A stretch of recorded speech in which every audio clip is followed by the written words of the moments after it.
ऐसे 9 पक्षी जो उड़ नहीं सकते। नंबर 1 ऑस्ट्रिच, दुनिया का सबसे बड़ा, भारी और सबसे बड़ा ना उड़ने वाला पक्षी है। नंबर 2 पेंगुइन, पेंगुइन अंटार्कटिका द्वीप पर पाए जाने वाले बर्ड हैं। इनके पंख छोटे व कड़े होते हैं, जिसका यूज वे उड़ने की वजह पानी में तैरने के लिए करते हैं। नंबर 3 काकापो, यह पैरेट की एक अनयूजुअल स्पीसीज है, इसे आउल पैरेट भी कहते हैं। यह दुनिया का एकमात्र फ्लाइटलेस पैरेट है। नंबर 4 किवी, यह न्यूजीलैंड का नेशनल बर्ड है, जो क्लाइमेट एडेप्टेबिलिटी के कारण सिर्फ यहाँ पाया जाता है। यह भी उड़ नहीं सकते हैं। नंबर 5 फ्लाइटलेस कॉर्मोरेंट, यह कॉर्मोरेंट्स की एकमात्र प्रजाति है जो उड़ नहीं सकते हैं।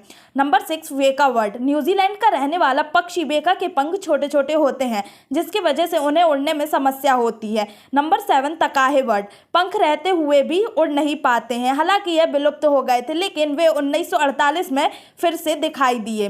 Number 8 inaccessible island rail bird, दुनिया का सबसे छोटा फ्लाइटलेस पक्षी है। 9 गुआम रेल बर्ड, यह फ्लाइटलेस चिड़िया अमेरिका में पाई जाती है।